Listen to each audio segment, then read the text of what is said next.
시편 7편 1절에서 17절까지 말씀을 함께 읽겠습니다. 주 나의 하나님, 내가 주님께로 피합니다. 나를 뒤쫓는 모든 사람에게서 나를 구원하여 주시고 건져 주십시오. 그들이 사자처럼 나를 찢어 발기어도 나의 목숨 건져 줄 사람이 없을까 두렵습니다. 주 나의 하나님, 내가 만일 이런 일을 저질렀다면 벌을 내려주십시오. 내가 손으로 폭력을 행했거나 친구의 우정을 악으로 갚았거나 나의 대적이라고 하여 까닭 없이 그를 약탈했다면 원수들이 나를 뒤쫓아와서 내 목숨을 덮쳐서 땅에 짓밟고 내 명예를 짓밟아도 나는 좋습니다. 주님, 진노하며 일어나시고 내 대적들의 기세를 꺾어 주십시오. 하나님, 깨어나셔서 판결을 내려주십시오. 뭇 민족들을 주님 앞으로 모으시고 주님께서는 그 높은 법정으로 돌아오십시오. 주님께서는 뭇 백성들을 판단하시는 분이시니 내 의와 내 성실함을 따라 나를 변호해 주십시오. 악한 자의 악행을 뿌리 뽑아 주시고 의인은 굳게 세워 주십시오. 주님은 의로우신 하나님, 사람의 마음속 생각을 낱낱이 살피시는 분이십니다. 하나님은 나를 지키시는 방패시여 마음이 올바른 사람에게 승리를 안겨주시는 분이시다. 하나님은 공정한 재판장이시요 언제라도 악인을 벌하시는 분이시다. 뉘우치고 돌아오지 않으면 칼을 갈고 활을 겨누어 심판을 준비하신다. 살상 무기를 준비하시고 화살 끝에 불을 붙이신다. 악인은 악을 잉태하여 재앙과 거짓을 낳는구나. 함정을 깊이 파지만 그가 만든 구덩이에 그가 빠진다. 남에게 준 고통이 그에게로 돌아가고 남에게 휘두른 폭력도 그의 정수리로 돌아간다. 나는 주님의 의로우심을 찬송하고 가장 높으신 주님의 이름을 노래하련다. 아멘. 시므이는 마음속으로 쾌재를 불렀습니다. 자신의 집안을 망하게 한 원수인 다윗이 그의 아들에게 쫓겨가고 있기 때문입니다. 원수 갚을 날을 호심탐탐 기다려왔는데 드디어 그날이 왔습니다. 시므이는 일어났습니다. 자, 이제 다윗에게 욕하러 가자. 베냐민 지파 부족들에게 통문을 돌렸습니다. 종들에게는 행장을 꾸리라고 일렀습니다. 시므이는 다윗의 피난길에 대기하고 있습니다. 목에 힘을 주고 큰 소리 칠 시간만을 기다립니다. 그는 다윗이 위기를 당하자 재빠르게 반응하였습니다. 다윗에게 욕할 기회가 오자 놓치지 않습니다. 다윗의 자존심을 무참히 짓밟을 때가 아마도 하나님이 자신에게 주신 기회라고 생각했겠지요. 이때를 놓치면 평생을 후회할 것 같았고 그래서 시므이는 서둘러 다윗의 피난길에 그를 기다립니다. 그는 다윗을 만나자마자 입에서 거친 욕부터 먼저 나와 저주를 퍼붓습니다. 돌을 던져 자존심에 계속 칼질을 해댑니다. 피난길에 있는 다윗을 시므이가 계속 따라갑니다. 시므이는 다윗을 향하여 저주의 말을 끊임없이 퍼붓습니다. 먼지를 날리며 다윗의 일행에 뒤집어 씌우면서 약을 올립니다. 여기 재빨리 반응하는 또 한 무리들이 있습니다. 다윗의 부하 장수들이죠. 전쟁터에서 용맹을 날렸던 장수들입니다. 목숨을 아까워하지 않고 다윗을 돕던 그들이었습니다. 지금 다윗이 곤경을 당해도 죽는 날까지 의리를 지킬 다윗을 호위하는 사나이 중의 사나이들이죠. 시므이의 무례한 행동이 이 사람들의 눈에 곱게 보일 리가 없습니다. 오만함과 더 큰 오만함이 이들의 성질을 건드립니다. 그 중에 아비새가 났습니다. 왕을 모욕하는 저 녀석은 죽은 개만도 못한 놈입니다. 제가 가서 목을 베어 오겠습니다. 허락해 주십시오. 다윗의 부하들은 울분을 토해내고 싶습니다. 지금 누구 하나라도 걸리기만 하면 반드시 피를 보고야 말 것이다 했는데 마침 시므이가 걸려든 거죠. 그런데 다윗이 아비새를 만류합니다. 아마도 하나님이 시므이에게 나를 저주하라고 하신 모양이다. 거기다 대고 왜 그러냐고 말해 무슨 소용이 있단 말인가. 혹시 하나님이 나의 원통함을 알고 계실지도 모르지 않느냐. 저 사람의 저주 때문에 하나님이 내게 선을 행하실 줄 어찌 알겠느냐. 다윗은 무력을 앞세워 시므이의 욕설을 잠재운다면 하나님의 도움도 없을 것이라 판단합니다. 다윗은 반항하고 싶지 않았죠. 만약 다윗이 반응한다면 시므이가 내세우는 심판의 이론은 자신이 스스로 증명하게 되는 셈이 됩니다. 다윗은 시므이가 말하는 것과는 다른 하나님을 믿고 있습니다. 그의 하나님은 즉시 반응하여 심판하시는 하나님이 아니라 참고 용서할 시간을 기다려주시는 하나님이었습니다.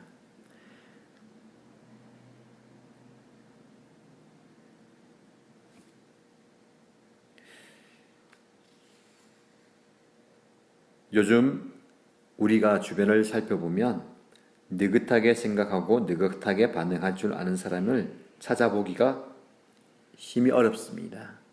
누군가 자기에게 싫은 소리를 하면 바로 똑같이 반응합니다. 누가 나를 공격할 때에 그 공격에 즉시 대응하는 것이 지혜롭다고 생각합니다. 잘못을 눈 감아주면 안 된다. 그래서 없는 잘못도 만들어내기도 합니다. 모두가 손해보기보다는 자신을 변호하고 자신을 알리는 데 급급합니다.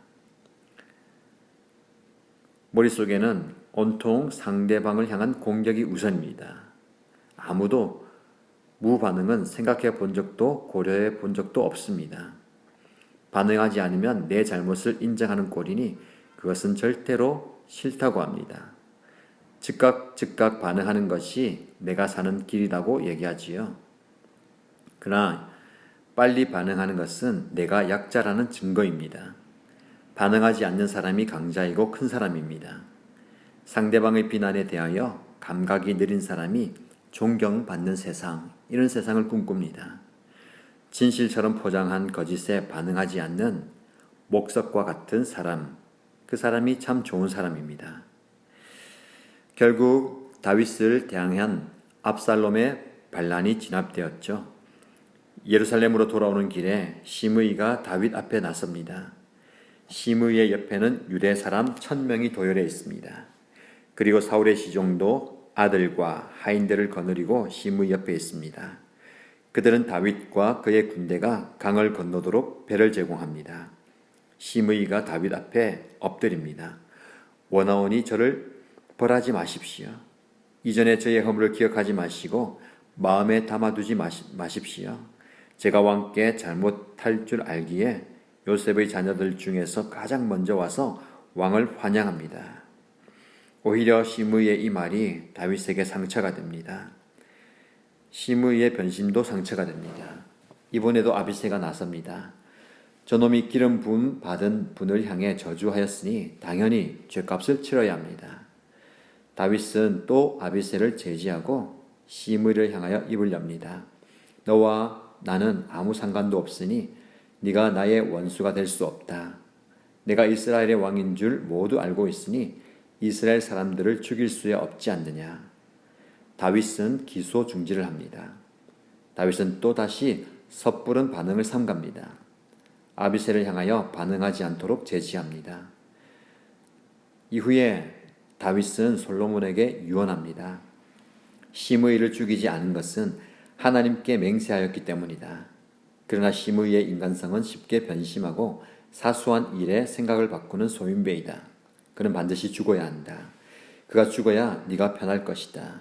너는 지혜로운 사람이니 그것을 분명히 알고 있을 것이다. 그러나 솔로몬은 시므이를 즉시 처단하지 않습니다. 다만 그의 행동을 제한할 뿐입니다. 예루살렘을 떠나지 말고 어디든지 나가지 마라. 만약 나가는 날이면 그날로 죽음이다. 가택연금의 집행유예입니다. 시므이는 그렇게 하겠노라고 대답합니다. 그는 3년 동안 예루살렘 밖으로 나가지 않고 성 안에서만 지냅니다.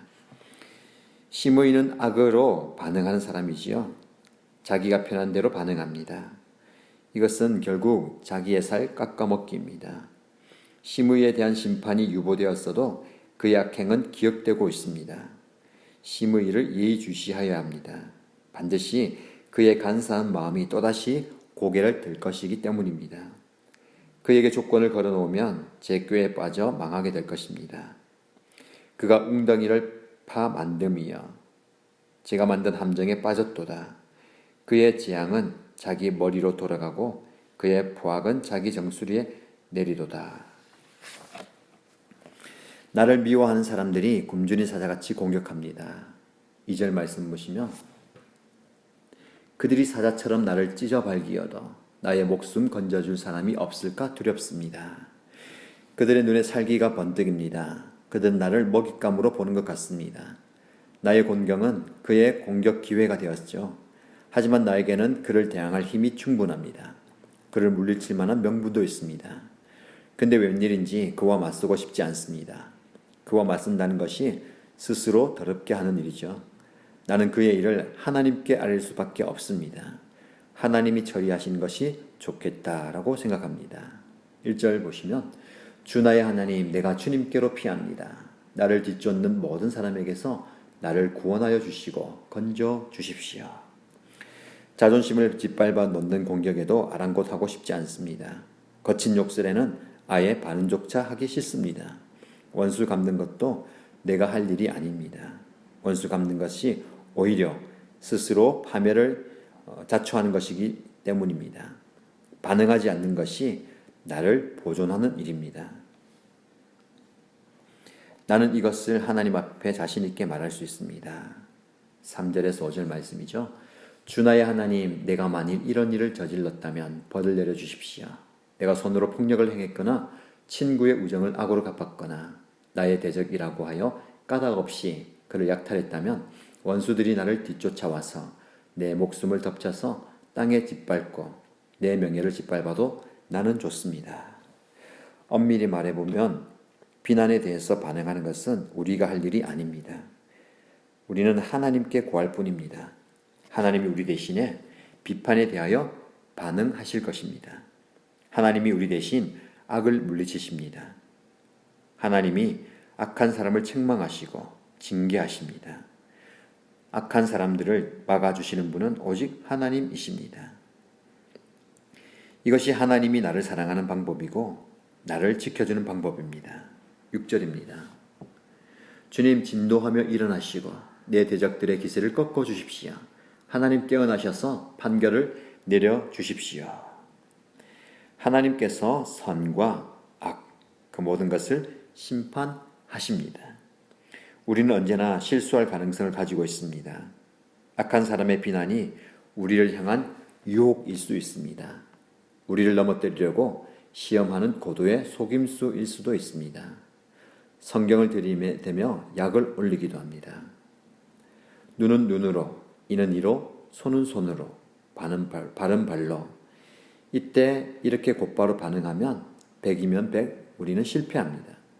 우리와 대적을 심판하시고 선과 악을 판가름하시는 분은 오직 하나님뿐이십니다. 그래서 우리는 세상의 물결에 따라 반응하지 않습니다. 우리의 반응 대상은 오직 하나님이십니다. 8절과 9절입니다. 주님께서는 뭇 백성들을 판단하신 분이시니 내 의와 내 성실함을 따라 나를 변호해 주십시오. 악한 자의 악행을 뿌리 뽑아 주시고 의인은 굳게 세워 주십시오. 주님은 의로우신 하나님, 사람의 마음속 생각을 낱낱이 살피시는 분이십니다. 우리는 악한 자의 비난에 대하여 반응하지 않습니다. 하나님이 반응하실 것이기 때문입니다. 하나님은 결국 우리의 방패가 되십니다. 10절이죠. 하나님은 나를 지키시는 방패시여 마음이 올바른 사람에게 승리를 안겨주시는 분이시다. 악함에 대하여 우리가 심판하려 들지 않습니다. 모든 심판은 하나님의 소관입니다. 빠른 반응, 성급한 판단을 우리는 유보해야 합니다. 성급함이 우리를 하나님의 자리에 가져다 놓는 교만이기 때문에 그렇습니다. 우리는 오직 하나님께 악한 자들의 모습을 말씀드릴 뿐입니다. 이로써 우리는 하나님의 권위를 높여드리고 하나님을 가장 높은 자리에 올려드릴 수 있습니다. 7절이죠. 뭇 민족들을 주님 앞으로 모으시고 주님께서는 그 높은 법정으로 돌아오십시오. 심의가 결국 방심합니다. 그는 자신이 살던 곳을 떠나 가드라는 곳으로 다녀옵니다. 가드로 도망간 종을 찾는다는 명분이었습니다. 이 정도면 정상을 참작하여 솔로몬도 이해해 줄만 합니다. 시므이가 종을 찾아왔습니다. 아마도 블레셋 왕과 만나 모종의 타협이 있었을지도 모릅니다. 그러나 시므이의 행적이 솔로몬에게 알려졌습니다. 솔로몬이 대노합니다. 솔로몬의 말을 가벼이 들었던 것, 게다가 예전에 다윗에게 행한 악한 일까지 함께 물어서 처벌합니다. 아버지가 유해한 처벌을 아들이 집행합니다. 시므이가 움직인 것은 그의 조급함을 대변합니다. 그가 이전에 다윗 앞에 목숨을 부지하기 위해 잘못을 빌었으나 그것은 진심으로 회개한 것이 아니었습니다. 기회주의적으로 반응하여도 회개의 반응은 진정 없었습니다. 회개로 반응하지 않으면 죽을 일만 더 만들어갑니다. 그에게는 진노의 칼이 준비되어 있습니다. 12절 13절이죠. 뉘우치고 돌아오지 않으면 칼을 갈고 활을 겨누어 심판을 준비하신다. 살상 무기를 준비하시고 화살 끝에 불을 붙이신다. 시므이처럼 약삭 빠른 반응은 죄악만 가중시킬 뿐입니다. 14절입니다. 악인은 악을 잉태하여 재앙과 거짓을 낳는구나. 시므이는 3년 동안 성 안에서 지냈지만 연금 상태가 풀리기까지 성 안에 계속 있어야 했습니다. 연금 상태는 스스로 풀 수 있는 것이 아니죠. 왕의 명령이 있어야만 했습니다. 그런데 왕의 명령과 상관없이 그는 스스로 움직였습니다. 종이 도망한 것에 대한 반응이었습니다. 3년 동안 성 안에 지내라는 왕의 명령은 지켰으니 이제는 왕도 있었을 터이고 괜찮을 것이라는 착각입니다. 이 반응이 시므이에게 치명타였죠. 섣부른 판단은 전혀 다른 결과를 가져옵니다. 시므이에게 돌아온 반응은 곧 사형 은도였습니다. 납작 엎드린 채로 반응하지 않고 지내면 그렇게만 지냈다면 죽음은 모면했을 것입니다. 시므이는 회개하는 것에 빨리 반응하고 악한 일을 갚는 것에는 반응하지 말아야 했습니다. 다윗은 반대였죠. 회개는 빨리 반응하고 악한 일에는 반응하지 않았습니다. 악한 일에 반응하면 더 큰 화를 당하게 됩니다. 지나고 보면 무반응은 고난을 중단하게 하는 힘이 있습니다. 무반응은 괴로움을 반전시키고 하나님으로부터 은혜를 얻게 하는 복된 행동입니다. 우리가 악한 일을 만날 때에 반응하지 않는 것은 하나님이 계시기 때문입니다. 하나님은 우리의 의로운 재판장으로서 악한 자에게는 고난당하는 자를 대신하여 반응하십니다. 11절이죠. 하나님은 공정한 재판장이시여 언제라도 악인을 벌하는 분이시다. 알고 보니 쉽게 반응하는 사람은 불명예스럽게 죽습니다. 악에 대하여 반응하지 않은 사람은 죽어도 그 명예가 남습니다. 잽싸게 반응한 사람이 하나님으로부터 외면당합니다. 그런 사람은 하나님의 은혜를 일시적인 행복감으로 아는 것에 불과합니다. 생명을 구하는 영원한 가치인 줄 모르죠. 쓰라린 가슴을 쓸어내리며 묵묵히 지낸 사람은 하나님의 의와 자비를 경험하였습니다. 그의 경험에서 나온 찬양을 들어보십시오. 17절입니다. 나는 주님의 의로우심을 찬송하고 가장 높으신 주님의 이름을 노래하련다. 여러분, 우리가 받은 은혜는 악에 대하여 스스로 분을 내는 반응이 아닙니다. 하나님이 반응하시기를 기다릴 때에 우리는 더 큰 은혜를 경험합니다. 때로는 무반응이 은혜를 더 크게 만드는 반응입니다. 여러분 주변에 있는 여러분 상황에 일어나는 그 모든 일들에 대해서 너무 빠르게 반응하지 마십시오. 하나님께서 반응하시도록 내어드리십시오. 하나님의 은혜가 우리의 삶에 가득 넘치게 될 줄로 믿습니다. 기도하겠습니다. 하나님 아버지, 오늘도 하나님의 말씀 앞에 겸손히 우리의 생각과 우리의 마음과 우리의 삶을 내려놓습니다. 우리는 이 땅을 살아가면서 너무 빠르게 내 생각대로, 내 감정대로 반응할 때가 많습니다. 때로는 그 모든 반응을 내려놓고 하나님께서 어떻게 반응하시는지 잠시 기다리는 기다림의 시간을 갖는 저희들 되기를 원합니다. 그런 여유를 주시고 그런 은혜도 허락하여 주옵소서. 하나님께서 우리의 공정한 재판장이 되어주시고 우리 하나님께서 우리를 대신해서 말씀해 주시고 행하여 주옵소서. 우리 모습을 보면서 참으로 연약함을 많이 깨닫습니다. 그래서 하나님의 지혜가 필요합니다. 하나님의 말씀을 통해서 지혜를 주시고 깨닫게 하시고 지혜로운 말들과 생각과 행위를 하는 저희들 되기를 원합니다. 오늘 하루도 하나님께서 우리의 모든 삶을 주관하시고 인도하시고 책임져 주옵소서.